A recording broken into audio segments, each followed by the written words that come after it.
entering the Mayo Experience. Mayo Experience. Mayo Experience. Mayo Experience. Experience. Welcome to the Pat Mayo Experience, presented by DraftKings. Week 1, rankings, debate every position. You want to know about a position?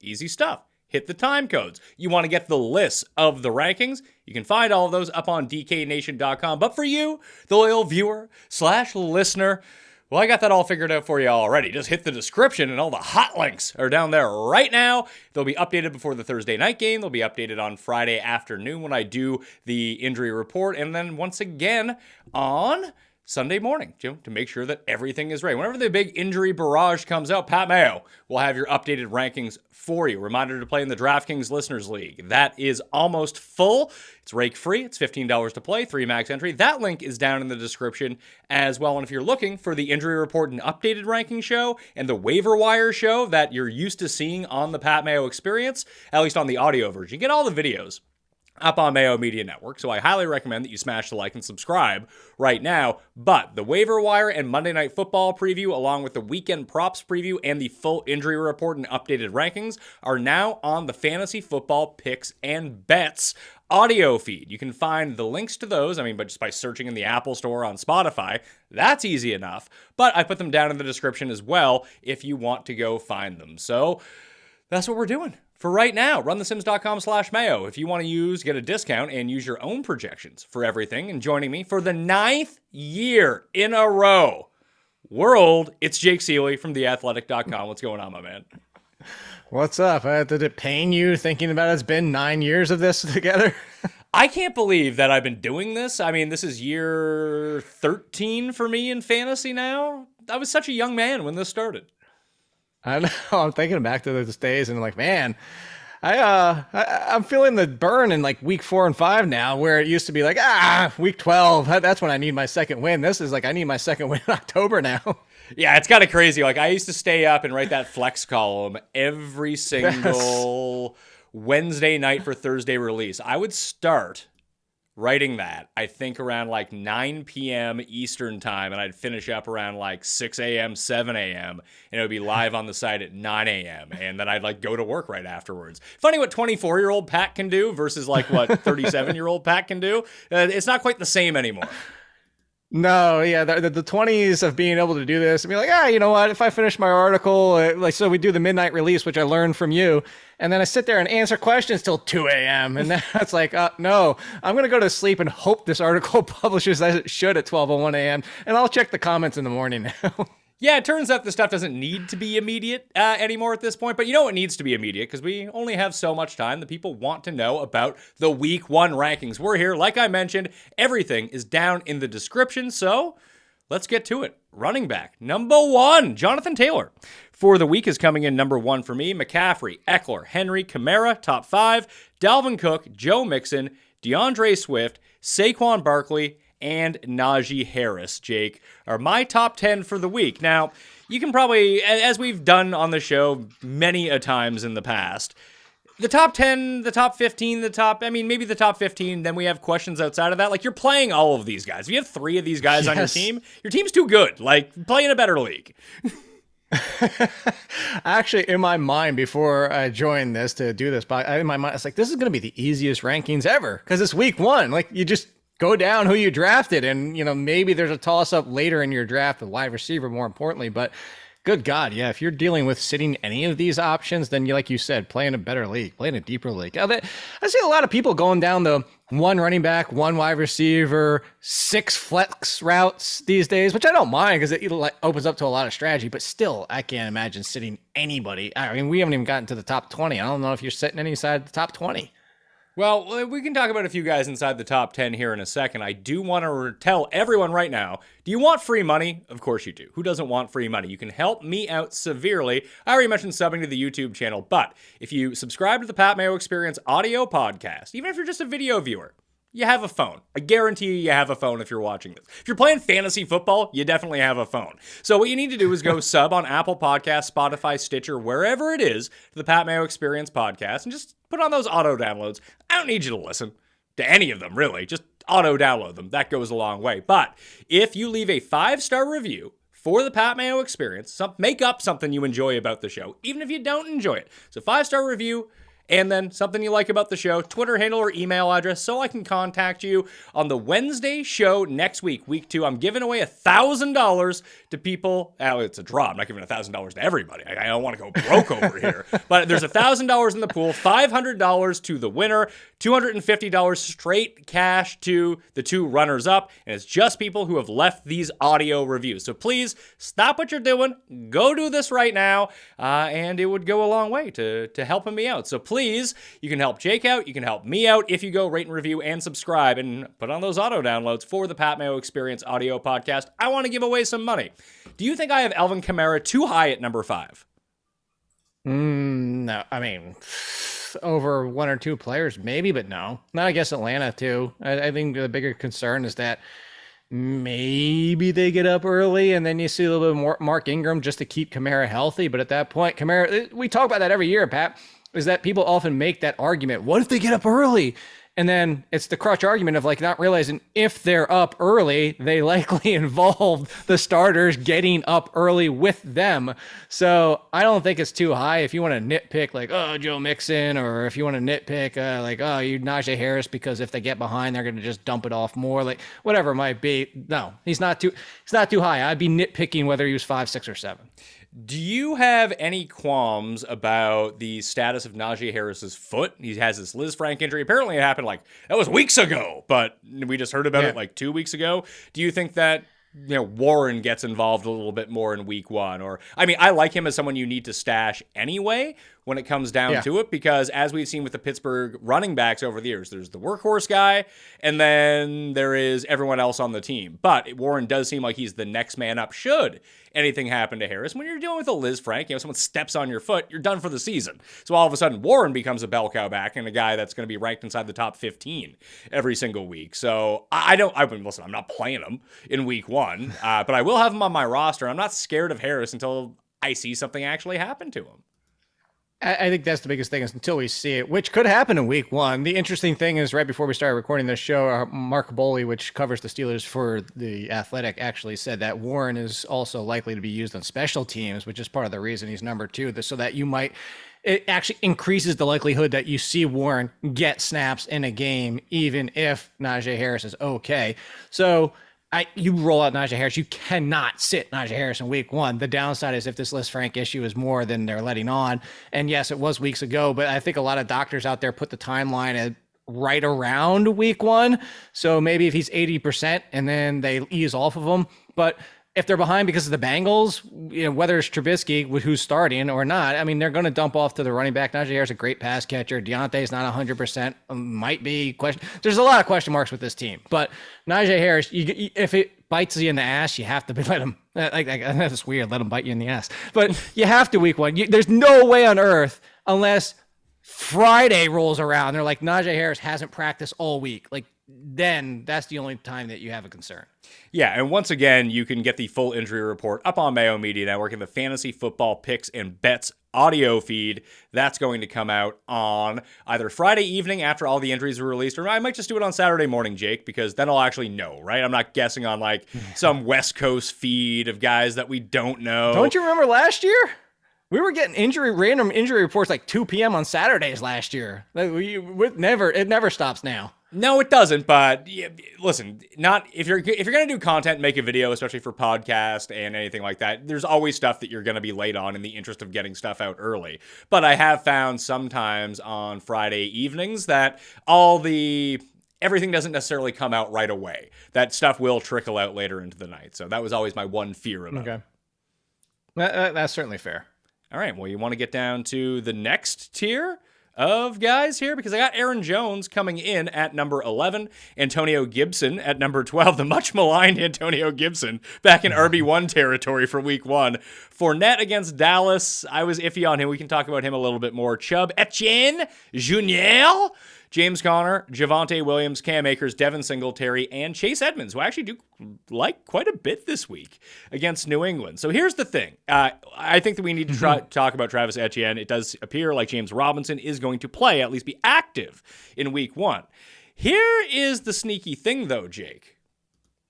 I want to bet every under if they make them available on James Robinson in week 1. Like we saw how bad Cam Akers was rushing back from the Achilles problem. Now James Robinson is going to do it 8 months later.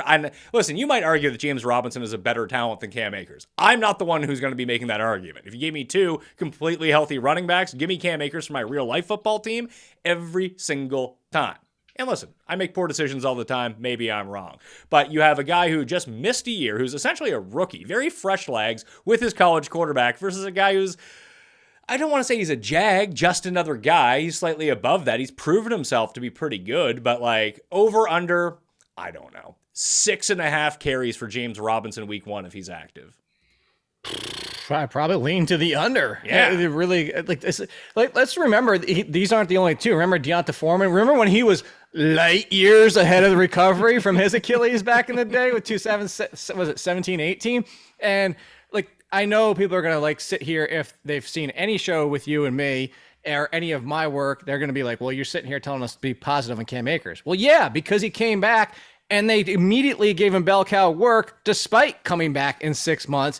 Yes, he faced good defenses, but also on top of it, they had Sony Michel and Darrell Henderson at their disposal, and they still went to Cam Akers, who now has all this time off. As you mentioned, James Robinson doesn't even have the full year yet, and really he's going to cut in. And I know Doug Peterson likes to use multiple running backs, but I don't need Travis Etienne to be a 25 touch guy. I need him to be Miles Sanders that 1 year that Doug Peterson had Miles Sanders, where 65% makes you the clear lead, but it doesn't mean you need 300 touches over the full season. Give me 260 with Etienne and he'll be a top 20 running back. I'm fine with you. I would do the same thing if there were unders on James Robinson. I'm thinking Vegas might be smart enough not to go down that road. Well, the other thing that I was thinking about when it came to try to figure out how to play the props on this game, because obviously that I want to be in on this, is going to be maybe I just play the overs on the now deflated yardage totals for Travis Etienne. Like, let's try to project what we think that the stat line is going to be for him in this game. Like, what would you guess? I'm going to say, I can bring up runthesims.com/Mayo if you want the projections for all of this stuff, but just off the top of my head, I'm going to say 12 carries, 65 yards, hopefully the goal line work. But realistically, even though this is still half-point PPR we're talking about, I still want to have 4 to 5 catches on 6 to 7 targets. That's where we're making our money with Travis Etienne. I'm chuckling because I was going to toss out that Washington's defense has some issues right now. And I was going to say 60 rushing yards. So he got me by 5. And then I was going to say 30, 35 receiving. And that's even without a touchdown. That right there, because it's going to be receiving, as you mentioned, like 4 receptions, 5 receptions, is going to put him inside the top 15, even without a touchdown. So I think that the workload is going to be there. And you just say 4 or 5 receptions on 12 or 13 carries. This is Austin Eckler range on a worse team. And Eckler is Eckler. But Travis Etienne being Eckler wouldn't be a shock to anyone. And I think that's what we're looking at in fantasy. And like, I have Cam Akers at number 18 on this list, Etienne at number 15. Like, I get why people wouldn't want to play those guys week 1. They want to play scared. And maybe that's the proper strategy in week 1. But I'm running both those guys out there. I mean, where do you have Akers at? I mean, I know you haven't finished your rank. Have you finished your rankings yet? No. But like, will he be top 20, do you think? Oh, he'll be top 20 for me. I mentioned this on my show, on the All Football Podcast. I said this with Lauren this morning. Said if we roll around 4 weeks from now, which is October 5th, I said it on the show, I should remember it. October 4th, I will sit here and say I was 100% fooled wrong on Cam Akers. But until then, every beat reporter out there says Cam Akers been running in practice. He has his helmet standing next to Darrell Henderson. They're both running. They're both doing things. He traveled to Cincinnati. Everything seems fine. And Sean McVay, oh, what a surprise. Coaches don't want to tell us the truth. That we've done this. I think McVay's playing games with this. I think, not us, but the NFL world. I think McVay's just being coy and keeping Akers under wraps, and he's going to unleash him in week 1. I'll be ready to go down with the Akers ship, and maybe it's my CJ Henderson, and he replaces CJ Anderson from that, CJ Anderson from that year. But hey, I'll take a new one. I've had enough CJ Anderson, so I need a new one anyway. Yeah, and we need someone who's going to be pretty good for us, come through for us, not go the other way. I have Gibson at 12 against Jacksonville, Fournette at Dallas, number 13. I mean, I could rank Fournette as high as 4 I just feel not great about this matchup, and I don't entirely know why. I know Dallas is a bit more difficult to run on, or at least they have been in the past, but I don't know what it is about this matchup. It feels like it's going to be more of a receiving game than a rushing game for him. I could see that, but doesn't that make you feel better? It does until we get near the goal line, and just if Dallas is going to stuff, I mean, maybe he'll score 3 touchdowns on the ground. I don't know. But if it's going to be one of these cases where they just feel far more comfortable throwing the ball in the red zone and not running the ball in the red zone, especially as soon as they get near the goal line, it just feels like the overall upside of Fournette. Not to say that he can't catch a touchdown in this circumstance, but it's just far more likely that if it's going to go in on the ground, he's going to get it. If it's going to go through the air, now all of a sudden he's competing with like 5 other guys. Well, and that's like, so this is where I wasn't setting you up to be like, haha, gotcha. But so like the passing game is actually why I do have a little bit of concern with you on Fournette, because they've even said they don't want the workload from last year. Well, if you look at his workload last year, it wasn't the rushing workload. It was the passing workload. And if you look down the stretch of how many targets he was getting per game, I mean, we're talking Austin Eckler. We were talking Christian McCaffrey target levels that Fournette was seeing late last year. So how do you lessen Leonard Fournette's workload? You're not taking away the rushes. You're taking away the passing game. And if he's losing some to Gio, who's healthy as of today, and or Rachaad White, and if Russell Gage and Julio are healthy as of today, even if there is no Godwin, that's my concern, because where you said is if they ease off the workload and it's 14, 15 touches, if they come from the passing game, that's even worse. So I'm with you. I think that Fournette feels shaky in week 1. You're starting him. There's no way you're benching Fournette, especially where you even drafted him. But I feel better. I feel better about James Conner. I feel better about Antonio Gibson until Brian Robinson gets back. I feel better about Gibson, obviously. That's why I have him ranked ahead. I do not feel as good in that circumstance about James Conner, just because I don't exactly know what we're looking at in terms of this Cardinals offense. If they fall, I mean, they're only 3.5-point dogs in this game, but you could see Kansas City jumping out to a big lead. And then all of a sudden it's like, I mean, is Connor's like 16 for 34 going to really work if he's not scoring 4 rushing touchdowns? And then I'm like, probably not, right?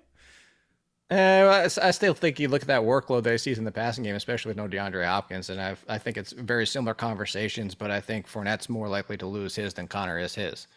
Maybe, but I just don't know if James Conner is going to be as active in the passing game, because, I mean, why else do you have Eno Benjamin on the team?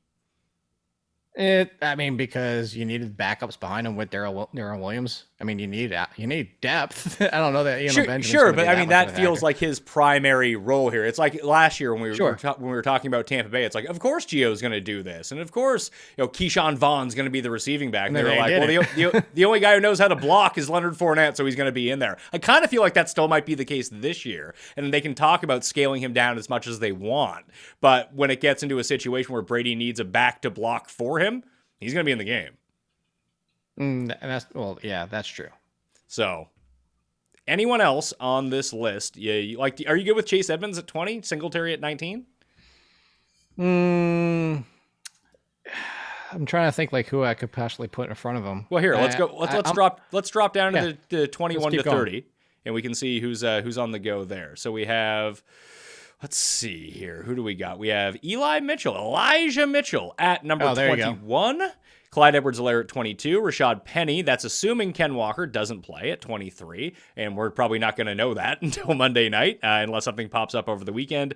Zeke, Cordero Patterson, David Montgomery, AJ Hotfire, Dylon, Damian Pierce, Breece Hall, and Josh Jacobs. Like, once you get to, I guess, Zeke at 24, looking at this right now you can kind of tell me that you can kind of mix and match anyone that you like. I mean, it's funny because like where we had ranked Pierce in terms of where he was preseason, this is just a really bad matchup for him. Like looking at it right now, Indy was third against the run last year. They're 8-point dogs in this game. Unless Houston can jump out to a big lead here, I just don't think we're going to see a ton of them here in the spot whatsoever. You're already shaking your head. Look at you here on the screen, shaking your head. Don't do that to me. I think Pierce he's a flex play because of the potential upside that he has. But if Burkhead scores more points than him week 1, I'm not super stunned.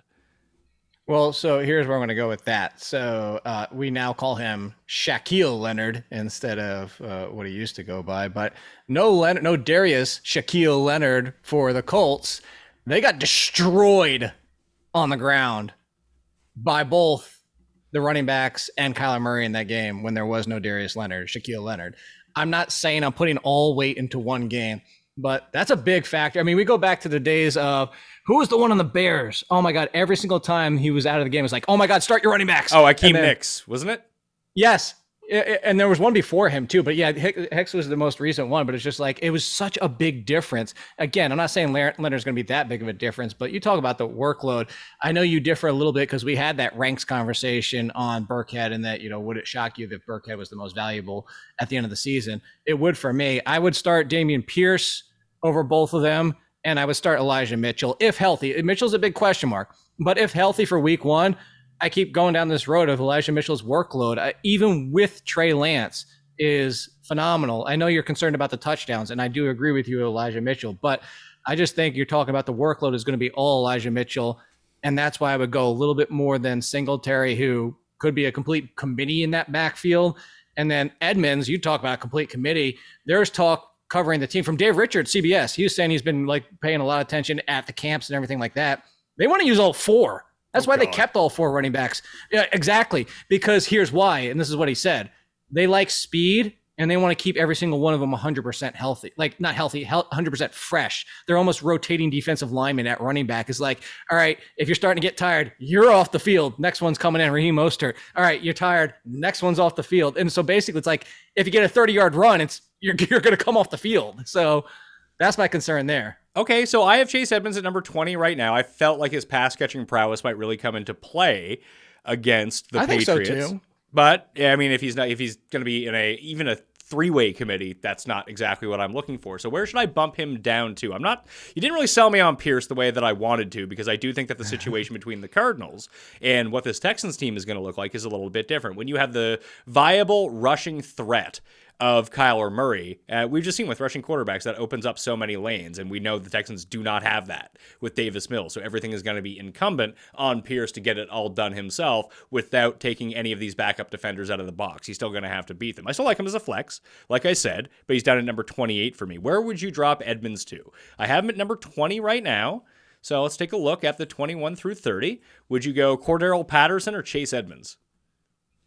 I know you hate Patterson, but just pretend like you like him.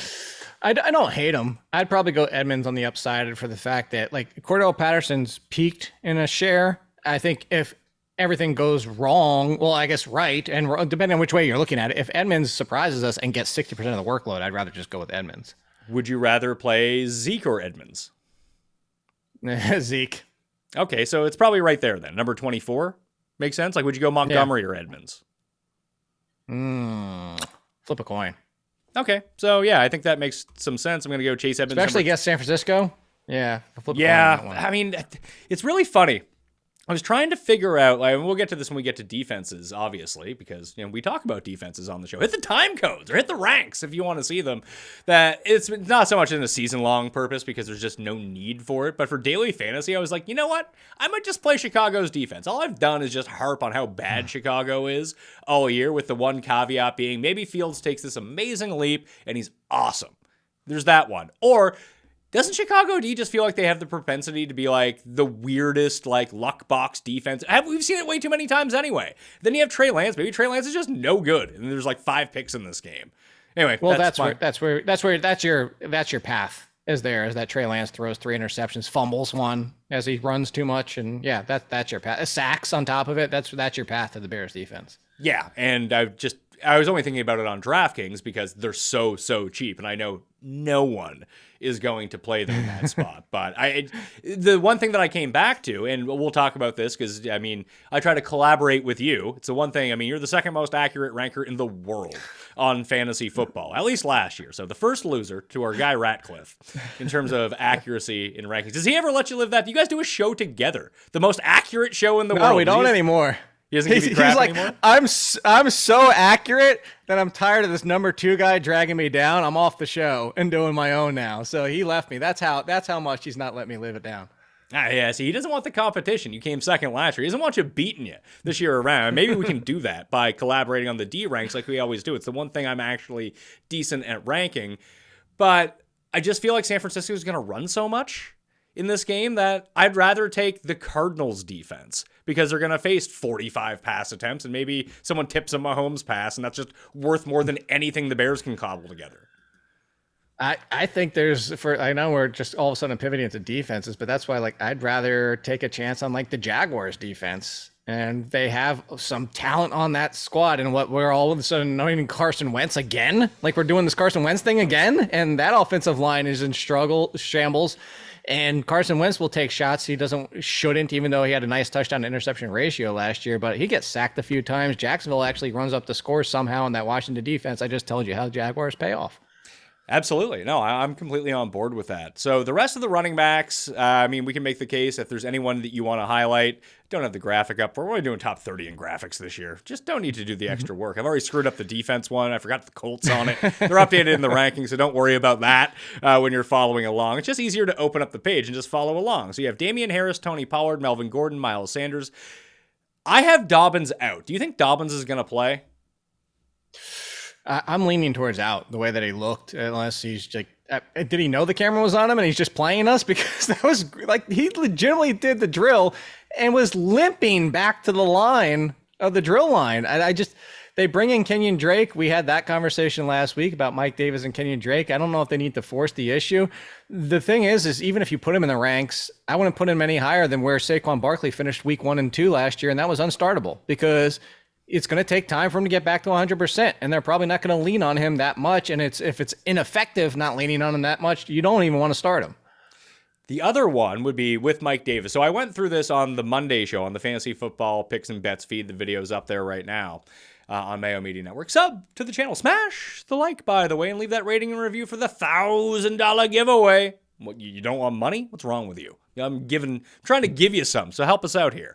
Is that 7-point favorites in this game, the Ravens are over the Jets. The Jets' run defense is, whatever. Maybe they're better. They're probably not.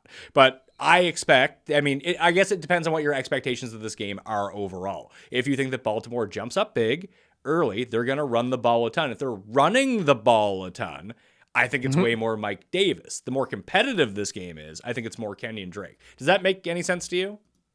Oh, it does. And so I think that if you think they're going to get up early and run a ton, you're telling me a Mike Davis and the Millionaire Maker.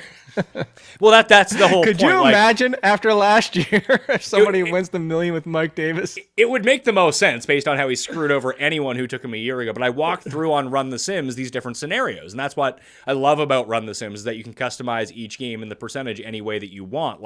I went specifically into that game, and I just played out a few different scenarios. Hey, if this stays within 7 points, what does the share look like for Mike Davis versus Drake? Because you're just I just naturally have Lamar Jackson at 33% of the rushes anyway. So there's only so many to go around. But the biggest factor was in terms of Davis, let's say he gets 45 to 50% of the carries if the Ravens get up by 14 after a quarter or something like that. Not only does that mean, regardless, he's going to end up with the most carries, but the Ravens' rushing rate is going to go through the roof as well, which is only going to add to that. The problem is he's probably never going to catch a pass. But we think that Drake is this great receiver, and he is really good, but the Ravens aren't, wildly known for checking down to their running backs. Those are just Lamar Jackson runs. Yeah, it's even at the time, J.K. Dobbins was 20-something targets, maybe 30 or so, and so that's the concern there too, of course. But yeah, you also remember it might be competitive because it could be Joe Flacco revenge game. So that's always in the cards. Yeah, I totally forgot about that, to tell you the truth. The Joe Flacco revenge game. You're starting to sound like me and my terrible takes about what's going to end up happening. Rest of the running backs that we have on this list, Kareem Hunt, Ramondre Stevenson, Rex Burkhead, Jerick McKinnon, Henderson, James Cook in the Thursday night game, Gainwell, Jamal Williams, Raheem Mostert, J.D. McKissick, Mike Davis, Naheem Hines, Khalil Herbert, Michael Carter, Alexander Madison. We're into the range. Is there anyone from beyond this 30, though, that you think does have a legitimate chance to be a flex play this week, or someone that you actually are just much higher on? Yeah, I just said, there you go on Michael Carter. I think Michael Carter should be significantly higher for the scenario you just played out, is that you're going to get the check downs and passing and more Michael Carter, and Breece Hall is definitively a better talent, but they've shown already, and the talk has been they're playing copycat for the Broncos last year and going to be very much 50-50 split with the rookie. And hey, why do we kill a rookie right out of the gate? Why, you can see they've both finished top 20 last year. And I don't expect the Jets offense to have as much rushing success as the Broncos did last year with Javonte Williams and Melvin Gordon. But even if you tick them down a complete 10 spots, instead of finishing 17 and 18, now they're 27, 28, still both being flex startable. So I'm on Michael Carter being a potential flex play. Most people probably don't have to start him in week 1, but I would have Michael Carter basically above that last group by quite a bit. Would you rather have Michael Carter? Move him quite up. Would you rather have Michael Carter or Warren as your bench stash? Ooh, it depends on what you're looking for. I'd rather have Warren. And see, that's where, again, that goes depending on what you're looking for. If you're looking for, hey, what if Najee Harris is fine? And then Najee Harris, you're waiting for an injury, which of course, look, Warren is built like a tank. He's a bruiser. That's what they want. That's what we know Mike Tomlin loves to go with his bell cow running backs, and Warren should be the one by all accounts. Everybody reporting on this team says he should be, but Michael Carter, I think, is going to have flex value. I think Michael Carter could be a flex value play, potentially even RB2 some weeks going forward. So if you need help, you need starters, it's Carter. But if you're going pure upside, like if they're both your third running back on your bench, then it's Warren, because it really comes down to what is on your bench. I think that's a good point. If you need to play someone, obviously it's Michael Carter because he's going to be on the field and he might actually do things from week to week. But I think if you're trying to win your league, Warren from Something About Mary in the backfield for the Steelers is the guy that you probably actually want here. Because if, like you said, it's not that you're waiting for something to happen to Harris. It's if something happens to Harris, you are now in the spot to capitalize. It's like owning Alexander Madison. Although he might suck, I have no idea. Well, the same thing you could say, what if Breece Hall gets banged up in week 1, all of a sudden it's Michael Carter show? Yeah, but do I really want a guy on the Jets are fine. I'd rather have the guy on the Steelers who, even when we saw it last year, even when we saw it last year with Carter, I mean, Carter had 2 games where he was the bell cow? They wanted to use Tevin Coleman in these games. It doesn't seem like they want to commit to Ty Johnson. Yeah, Ty, my guy, T.Y. Johnson, the hero. But even right now, if Breece Hall goes down, I wouldn't just assume it's going to be 80% Michael Carter. They'll figure something out. And even right now, it should probably be 80% Breece Hall, but it's not going to be. It's going to be 65-35, 60-40, depending on the week, it seems. No, and so Michael Carter, I think ceiling is similar to Austin Eckler in the fact that he doesn't need 20 touches, but again, if you're decreasing the touches and the offense is worse, which it significantly is worse than the Chargers offense, I get your point. If something happens to Harris, my point in bringing up if something happens to Breece Hall was just that Carter would be a locked in top 20, not necessarily top 10. Warren could be top 10 if something happened to Harris, but Warren could go out there and look terrible with the workload on his shoulders, and all of a sudden they're turning back to Benny Snell and all the rest of them. Yeah, and we know those guys are terrible, but still held value. Even though Benny Snell was terrible, you could still play him in the weeks when, who the hell was it? Le'Veon Bell was out. He was fine. He was running back 23.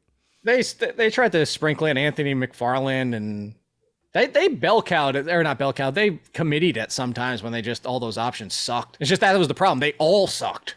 It's one problem. Not any good, Jake. Not any good. Unlike these wide receiver rankings, Kupp, Jefferson, Lamb, let's go, Devontae Adams, Jamar Chase, Keenan Allen, Steph Diggs, Michael Pittman, Deontay Johnson, and Tyreek Hill round out the top 10 at wide receiver in week 1. That goes into Mike Evans, T. Higgins, Brennan Cooks, Terry McLaurin, Jalen Waddle, Hollywood Brown, DJ Moore, Deebo Samuel, Amara, St. Brown, and Gabriel Davis. Do you have the feeling that one of these Bills receivers might just get Ramsey'd? I don't know if you can. Even if you did, if you tried, you're going to get feasted on by the other one. That's my concern. I think that you might just get Ramsey trying to play Davis and Diggs at times. Maybe he just kind of sticks to the one area, one side, and then you just take whoever gets lined up against him where they can both do fine. Not that everybody behind Ramsey stinks. They actually do have good corners after Ramsey. But I can see that. I was going to fire back with this question, Pat, because you're going to get it. Why do you hate Deebo Samuel? You hate him. I do. I do hate Debo, especially when he's already dealing with a hamstring injury. We don't even know if he's going to play or not. And he's facing a team where they're giant favorites that want to run the ball. Like, if so much of his value, everyone says, is derived from him rushing the ball, if he's dealing with any sort of soft tissue injury against, like, the worst team they're going to play all year, probably not going to be rushing the ball 9 times. No, that's a giant thing to worry about too, is because at late last season, what was it? 3, 4, 5 targets. I mean, there's a significant concern there. If Brandon Ayuk's going to steal some of the opportunities, everybody's talking him up. You can't have everything. Unless Trey Lance is amazing and going to throw 4,500 yards, Ayuk can't be great. Debo can't be great. Kittle can't be great. As Barkley's really upset for some reason. Come here. Barkley loves Debo. She's really angry about your Debo take. That's what it is. Hey, listen, I don't own any Debo, so I find it hard for me to rank him overall. But like, I'd be a bit concerned about his upside, at least this week. That's why he's not a top 10 guy. He's a number 19. Yes. Well, and the thing, you bring up the injury. Him and Alan Lazard. That's like, oh, by the way, they're both hurt. They're both ailing heading into week 1. And she's like, what did you guys do over the past 2 weeks because you didn't play? Yeah. Like, I'm looking at it right now. Here are the guys that I have, like, on the injury report that we, like, kind of don't know what they're up to. They should play, but they could be out. We have Lazard, Kadarius Toney, Debo. Godwin is going to be on a pitch count regardless. Like, Rondell Moore, they don't even know what's wrong. They won't even say what's wrong with him in Arizona at the moment. So we don't know with him. Michael Gallup, probably not going to play. But then you have, like, Michael Thomas is now dealing with a mysterious hamstring injury. I don't know where this came from. God, again? Yeah, another one. It's not even the ankle or the calf. Now it's a hamstring. You know what injury he did? For Michael Thomas. He blew it trying to cross all those hurdles. Drake London, we haven't seen since like the first week of the preseason when he hurt his knee. They just let him return to practice. And like, what about your boy, Deontay Bay? Is that what you call him? Anyway, Deontay Johnson's shoulder. Bay. Like, I expect him to play, but if he, on Friday, it's like, yeah, he's not practicing. He's out. It's like, oh, okay. Let's go to plan B. Like, there's a bunch of those guys this week. And it's all at wide receiver, mainly. That's the surprising part about it. Yeah, the Deontay Johnson thing they set off. It was a real season game that he would have came back. Like, how many times have we heard that before? And then we get to, they're like, oh, this is a game. He would have been fine. And then he doesn't play the next week. Like, I thought you said he was going to be fine. So there are a lot. Yeah, you're probably going to need a whole new set of rankings come Saturday. Oh, that's why. That's one of the main reasons that I don't actually want to update them until Thursday. We can update them for Thursday with the information we have, then do the update on Saturday. I mean, almost going back to like what I was doing 10 years ago. I was updating the rankings like every hour on the hour. And I was like, why am I doing this? This is ridiculous. I'm with you. It was basically like on top of it, on top of it, on top of it. Like, okay, look, we'll do one update at the nighttime I'll still do it on Wednesday night, but it was before the game time on Thursday. And now Fridays, I'm with you. I could basically take off Fridays until Friday night or either midday Saturday now that we're getting to Saturday trickles. Yeah, well, you're going to be seeing Tambo and myself are going to be live, I believe, 11 a.m. Eastern on Fridays on Mayo Media Network with taking your questions, doing DraftKings picks, just so we have more information after the Thursday night game. And as it turned out, I released like one of these monkey survey monkey. Is that what it used to be called? Anyway. Yeah. I did one of those like 5-6 years Enjoy ago. the spam for life. Yeah, well, I mean, I did one of those. I asked people to fill it out, and it said like, when do you normally like submit your fantasy roster and like look at rankings and look at injuries? And the most common response was like 20 minutes before kickoff. I was like, all right, I am wasting my time updating these all of the time. Like the majority of my audience does not care whatsoever. Anyway, I want to get to, what do we want to get to here? Let's take a look at the rankings here. I had Hill inside the top 10. I have Waddle at number 15. Do you like that? Do you not like that? What are we thinking here? Waddle's coming back from an injury as well. If he's 100% ready to go, I like it. I think Waddle, we talked about on your show, it wouldn't be a shock to me if he outscored Tyreek Hill. I'd still take Tyreek Hill over him. But yeah, Waddle, the best part about it is if you flip the roles of what happened this offseason, if it was like Tyreek Hill missed all this time, I'd be a little bit more concerned than I am for Waddle because Tyreek Hill is coming to a new quarterback and a new offense. Waddle's been here. Waddle just did this last year. Like, he doesn't need the time and the reps with Tua. So I'm okay with it. I think that if Waddle's out there, you got to play him. There's a lot. This is very similar to running back. These injuries are kind of frustrating, but if they're playing, it's like Najee Harris. Who's on your bench that you can afford to bench any of these options? The only one might be Michael Thomas, because also going back to the kind of conversation we had with Baltimore, Michael Thomas And Debo too.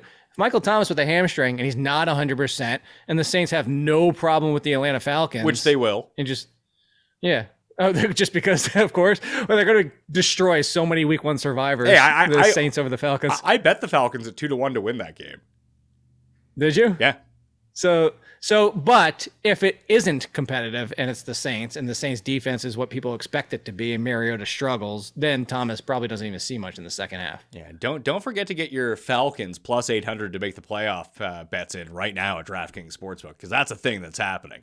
21-30. A.J. Brown at 21, Amari Cooper, Mike Williams. I have Allen Lazard at 24. We're going to circle back to him here in a second. Thielen, Sutton, Allen Robinson, Hunter Renfrow, Rashad Bateman, who I assume gets matched up with Sauce Gardner, and I don't like that for him, especially when they can just be like, hey, we'll throw it to Mark Andrews with no one covering him. Or Isaiah Likely, who's like their wide receiver 2 now. And then Christian Kirk at number 30. I think that he's not sneaky by any means. He's a wide receiver 1 on a team that's an underdog. That should make him a pretty good play anyway. But I like Kirk here, the best of the Jags receivers, and I do like him as a wide receiver 3 for the week. I do want to talk about the Packers situation, though, because you brought it up. What do we do with Allen Lazard, the Lazard Queen? If he plays, I say that you play him. Let's say we know that he's out in this game against Minnesota. Where do you go? Dubs? Because it doesn't look like Christian Watson's going to do anything. So you have like Watson, Dubs, Tunyon's still banged up. We don't know if he's playing. Are they just all voids in that circumstance?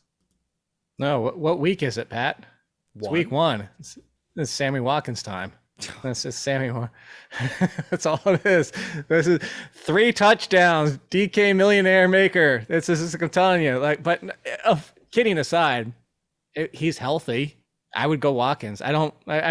Look, we're being tongue in cheek, but if there is no Lazard, I would go Watkins. Cobb is going to be Cobb. Very similar to Kenneth Gainwell at running back. Cobb's role is Cobb's role. Like, he's not going to become the number 1 if everybody's hurt. If there's no Watson, even if there's no Dubs, there's like he's who he is. So you're looking who replaces Lazard, who I keep bringing up, and you know why I love Lazard is because he had more end zone targets than Devontae Adams did last year. That's crazy to think about. So Lazard would be my number 1, but if he sits out, who replaces the Lazard role? Dobbs or however we want to say it. It's not really him yet. I think he's also too raw. Watson's not ready. So it just by default, it goes to Watkins. Yeah, that's tricky for me. Do you worry about my Amari? Tanya's not even 100%. Do you worry about my Amari Cooper at 22 ranking? No. Okay, I've been team Amari Cooper this entire time. Jacoby Brissett is fine for Cooper for target volume because he can't throw it to Devontae Peoples-Jones because he's too far downfield. Amari Cooper and David Njoku all day long until Deshaun Watson gets back. All of the volume. They are going to encapsulate 50% of the team target shares just like Tyreek Hill and Travis Kelce used to do for Mahomes. The reason they're not top 10s is because, or I guess the number 1 tight end and a top 10 wide receiver, is because they are on the Browns and because it's Jacoby Brissett. But that volume is going to be there for them. There's going to be no volume for Njoku. Never play Njoku. He's bad. You're going to come around in Njoku. I'm not. Harrison Bryant might outscore him this year. And like that's not because Bryant. Harrison Bryant's good. Put it that way. That's what it is. The 2 tight end sets are going to destroy Njoku. At least Njoku's not like O.J. Howard. He can't block that great. He is their best blocking tight end, though. And when you have a team that, I mean, look, if they're going to be competitive in any of these games, and they have 5 very competitive, like, coin flip games the first few weeks of the season, like, they're going to have to run the ball a ton. You're going to see a ton of Chubb. You're going to see a ton of Hunt. You might even see a ton of Dearness Johnson just to break it up. They might try to run the ball like 75% of the time. That is their best path when you have Jacoby Brissett. Like, every pass is going to Cooper, unless it's to, like, Kareem Hunt standing right in front of Brissett because he's about to get sacked. But I think you just see a lot of inline David Njoku that he's not going to have these like 7-8 target games that people are thinking like 2-3 targets a game. You better pray one is a goal line look. And if it's not, like they've used Harrison Bryant in that role in the past far more often. So like, I'm not convinced he's going to be any good. Like I don't want anything to do with him this year. Okay. I have upside and hope for Njoku. I thought you were going to bring up the road dog. Jesse James? He's back. I have good. Yeah. Just added another stiff who's 6'8" to stand in the end zone. Great. That's why I thought you were going to bring him up. That's why I mean, but Harrison Bryant has played that role here in the past. But we've seen Jesse James was even doing Actually, Jesse James was doing this Harrison to Heath Bryant have a Miller 2-touchdown in game? Pittsburgh. That's true. Like Harrison Bryant had a 2-touchdown game, didn't he? yeah, he's the greatest tight end alive. I played him at like $2,500 on DK. Like back. I was just about to say. I know that's what I'm thinking about. I'm actually thinking DraftKings lineup now. No, Isaiah Likely's the play there if you really want to go for the cheapest tight end. But let's go back to the ranks. I got Metcalf and Lockett back to back, 31 and 32. I have Elijah Moore, the head of the Jets receiving core. I mean, if it was if it was Wilson, I'd probably have him higher, but it's Flacco, so I have no idea. Michael Thomas, I have at 34. Michael Thomas. We'll see more about his hamstring a little bit later on. If Thomas doesn't play, would you play Olave? Would you play Jervis? I would play both of them, but in the 30 range, and I would lean Landry. I mean, Landry's done this before, but Landry is like, you're going to get wide receiver 25 to 35, and he's not going to be wide receiver 8, but he's not going to leave you like gasping for nothing. So that's the play there. Olave would be more of the boomer bust play. So Drake London comes in at number 35. Brandon Ayuk, Robert Woods, Devonta Smith, Jacoby Myers, and Kadarius Toney. Tony, number 40. I'm just guessing should I even be guessing that he's playing? Because every time that he's on the injury report, he doesn't play. Every time he steps onto the field, he gets injured. Conversely, I mean, you play him if he's out there. He would be the best Giants wide receiver, in my opinion. I mean, I don't expect much from Sterling Shepard. Out there for week 1. Also, Achilles. Like Sterling Shepard. Like, really? Like, I'm surprised he's back. Let's just say that. It would be it would be Wendell or no one on the Giants besides Saquon. Tony and Wendell. Yeah, those would be the guys. If Tony doesn't play, like I really like Wendell Robinson. Like I have it number 60 this week as we're going through it. But yeah, he feels like. But I think that if you're looking at what Wandale Robinson could be for a season, I would go back to the best case scenario would be like that one Tavon Austin season where he ran for 600 and caught 600. Like that's what you're hoping for. I would agree, and like Kenny Golladay is just dead at this point, so don't play him. You don't want mysterious procedure to help with something that they won't tell us what he was supposed to help with. Injecting him with steroids, because that might help. Like that's about it. No, I was going to say his ability to separate because Daniel Jones doesn't throw into coverage well, and this is why this was a terrible fit from day one. So I still have a glimmer of hope for Kenny Golladay to be like a wide receiver 4. Like pass. Like there's so many better guys in this circumstance now. Julio Jones or Kenny Golladay? Julio. I'd rather have the guy with Tom Brady throwing him the ball. Devontae Parker or Julio or Kenny Golladay? Parker? Revenge, Jake. Revenge. Like are Devontae Parker and Kenny Golladay on like the can't separate all-star team? I was just about to say also is Kadarius Toney the new Devontae Parker? Like what 5 games are you going to be healthy for? Yeah, well, I mean, if this is one you can, I mean, we've seen him when he's healthy. He's just like, hey, we have one play. It's throw it to Kadarius Toney 3 feet in front of me. Just he's like old school Wes Welker and Julian Edelman.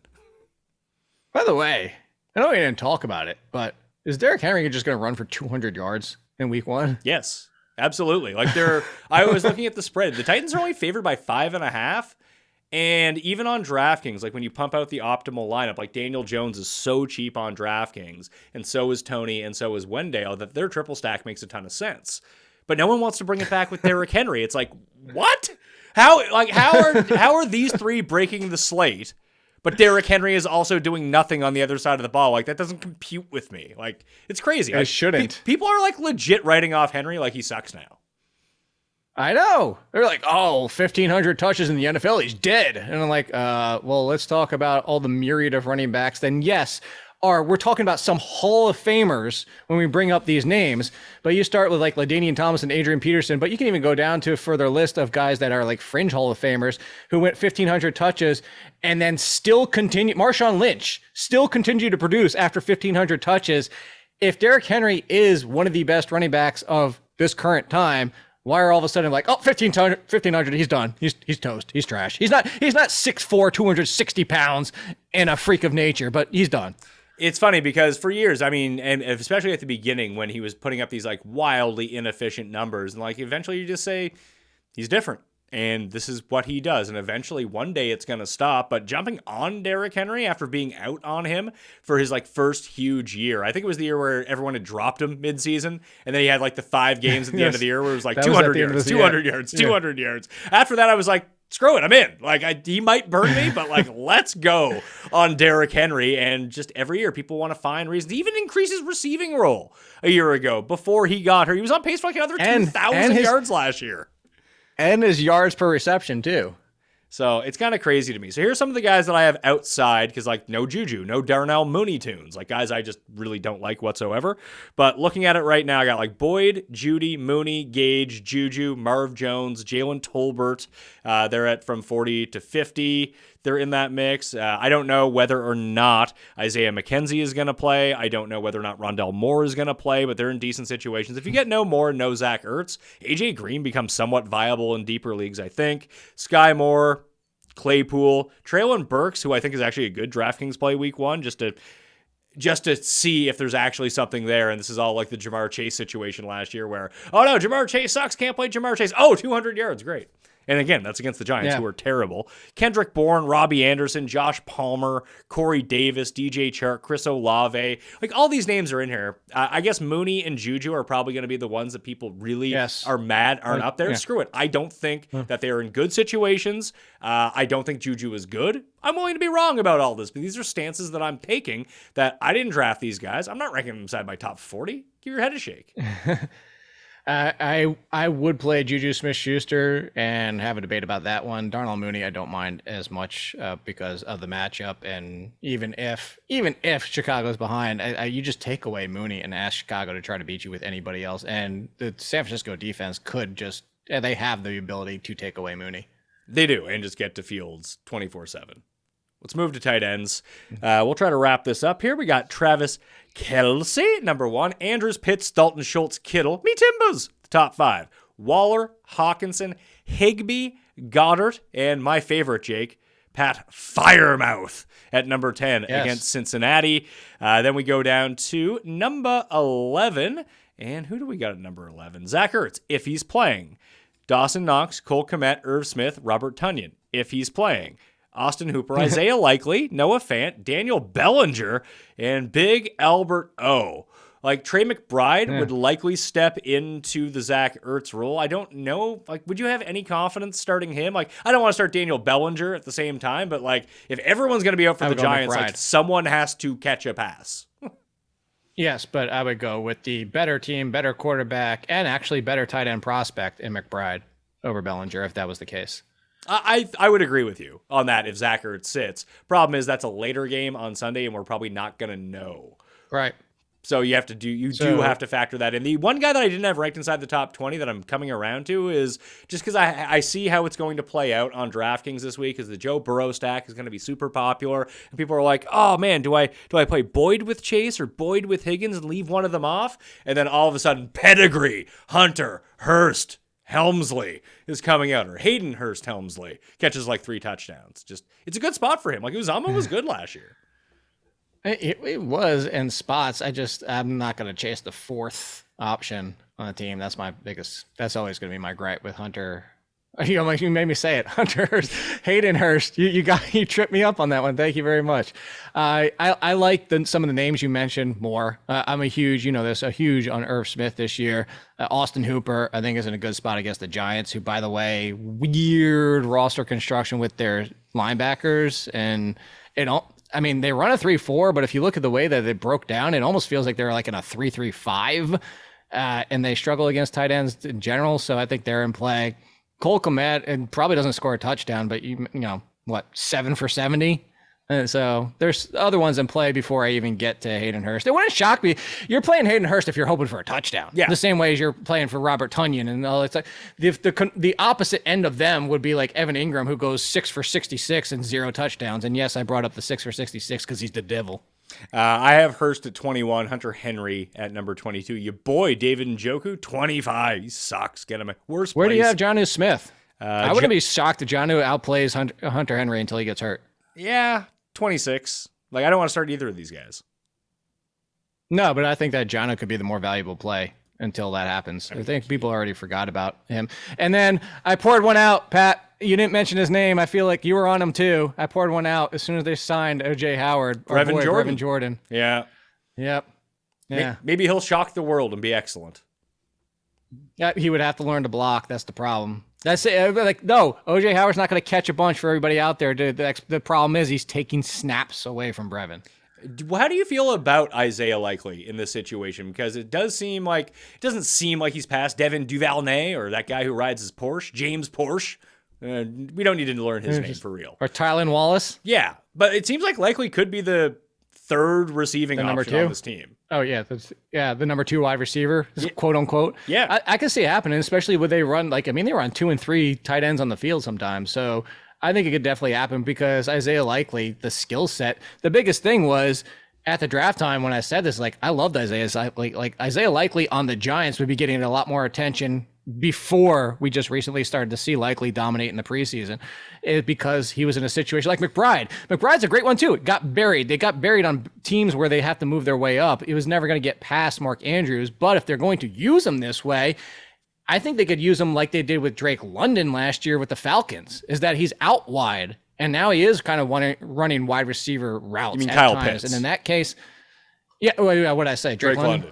Yeah. Kyle Pitts, you knew what I meant. So I think that you can see Likely in that role if he truly has locked down that role and it's not Duvernay or Tylan Wallace or something like that. Yeah, I think you're set with whoever you drafted at tight end for week 1. Like, we'll focus more on tight ends as the weeks goes along, when there are injuries, when there are streaming options. And your boy McBride, maybe it's a sign. I saw today Eastbound and Down is back at the end of the year. So play McBride if Ertz is out.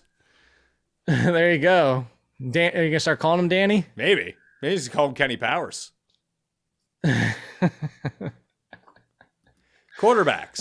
Quarterbacks are like tight ends to me this week. Like, you know who you're starting in week 1. So it doesn't really matter what the rankings are. You drafted who you drafted.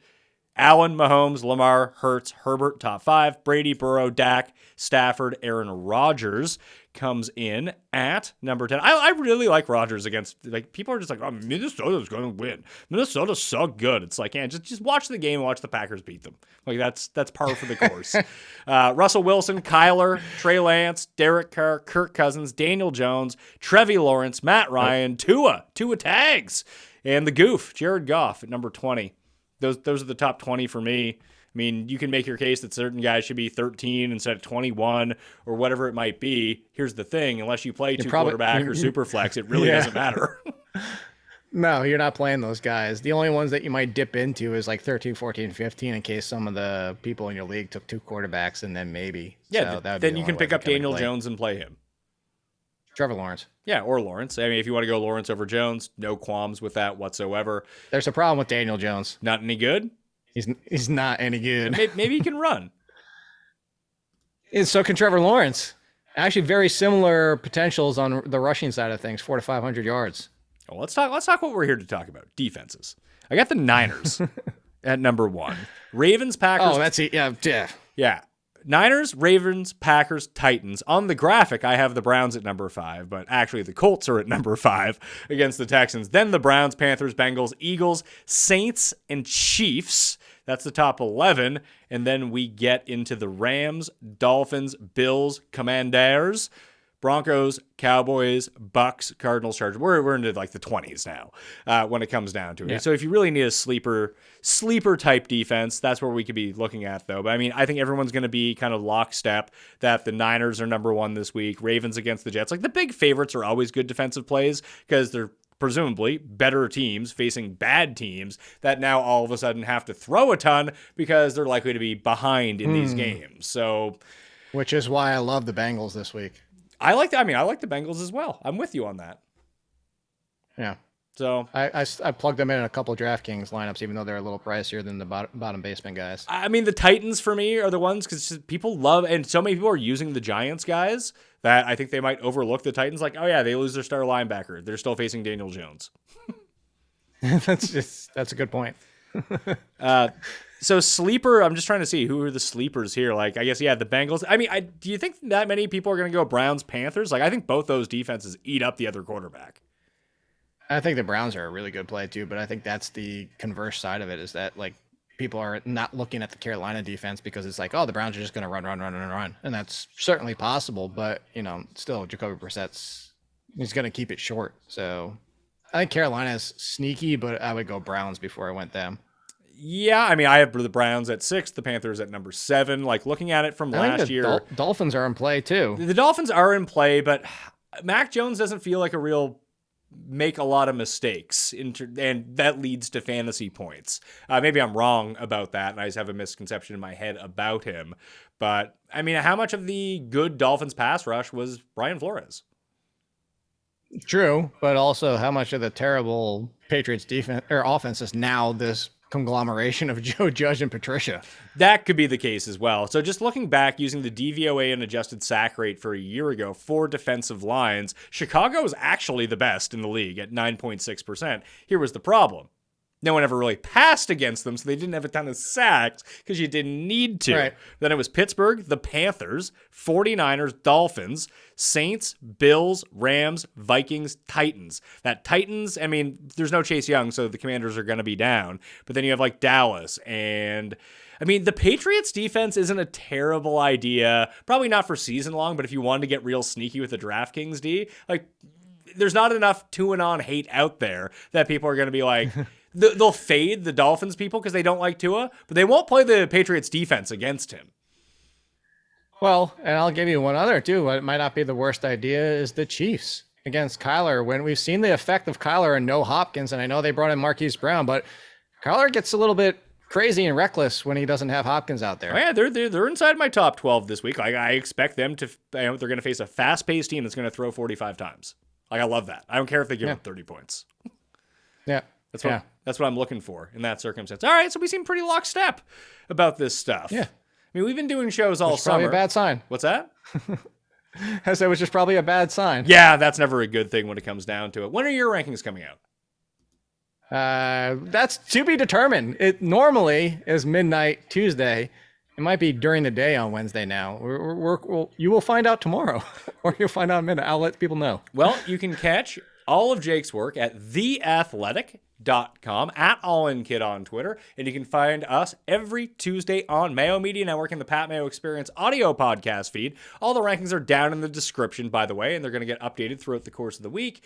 And Jake, in case you didn't know, if you go leave a 5-star review on Apple, on Spotify, on Stitcher, wherever it may be, include your Twitter handle for the Pat Mayo Experience or your email so I can contact you, and you're in a draw for $1,000 that I'm giving away in cold hard cash. Sub to the video network as well on YouTube to make that worthwhile. Listeners League down in the description. RunTheSims.com/Mayo. It was fun to be back. We're going to get deeper into those shallower positions as the year goes along, but you don't need to know that, right? You just did your draft. You're not dropping a guy because you drafted. You're like, oh, I liked him so much I drafted him. Let's drop him for some random Brevin Jordan loser in week 1. No. You drafted your team, roll out your guys, then we'll adjust starting in week 2. Thank you all for watching. I'm Pat Mayo.